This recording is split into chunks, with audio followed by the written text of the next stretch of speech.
So wait, Newton's got a first law, right? Yeah, and then he's got a second law. Yeah, that came after the first one. Then he had a third law. Yeah, that came after the second one. Yeah, but then I heard he got another one. So there's some sort of pattern going on, I right? know there's a pattern, yeah. So he's got first law, 1. Second law, 2. Yeah. Third law, 3. Next one, law of gravitation. Yeah, I'm pretty sure that breaks some sort of cycle there. Yeah, I think they should have thought that through a little more and called it like, you know, the fourth law, right? Of gravity or something. Yeah. Anyway, that's what this video is about. Yeah, Newton was a clever cookie. He took it a step further. He did. And he did his things in words, and from that we get an equation. We do. Well, so did he. He was really clever. Yeah, he was good like that. But he had sort of, from his words, he formed 2 equations. He did. Then he put them together, and we'll do that now. We'll do that now. So the first one he said is the force experienced by gravity is directly proportional to the product of the masses of these 2 objects. He then said that the force experienced between 2 objects is inversely proportional to the square of the radius between them, so 1 over r squared. He did. Then he put these 2 things together. So you got F is proportional to m over r squared.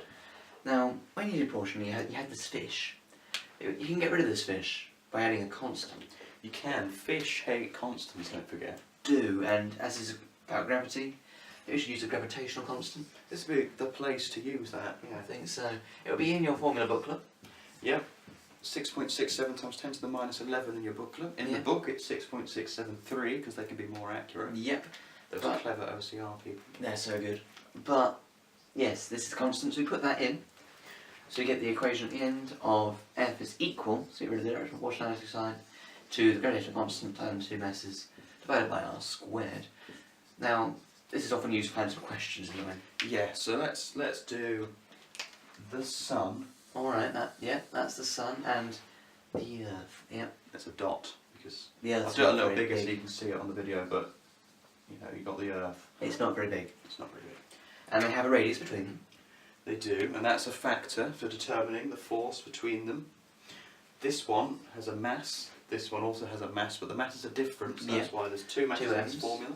So, wherever the m's are doesn't really matter, but I like to put the capital M on the larger object. Yeah, but because it's a product of it's a product, it doesn't matter. Doesn't matter, no. So now that we know the radius and the 2 masses, we can work out F. But when? F? That's just a force, right? But the force, I know from a previous video, that the force is equal to mg. That's true, I see where you're going with this. Let's rub off this so we don't get confused. Okay. We're no longer talking about this. No. Let's say... So F equals mg, so we put that in place. Yeah, I'll just put... This is Jupiter. It's a nice planet, yeah. We want to work out G on Jupiter rather than the force between things. But wait, we've only got 1 mass. We do. It's the mass of Jupiter, right? Yeah. And we don't have an F, so we couldn't work out G. That's... Oh no.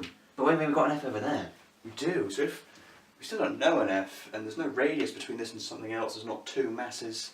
So what if we equate them? I'll see what happens. So if mg is equal to G yeah, over r squared, then we can rearrange to find g by dividing both sides by m.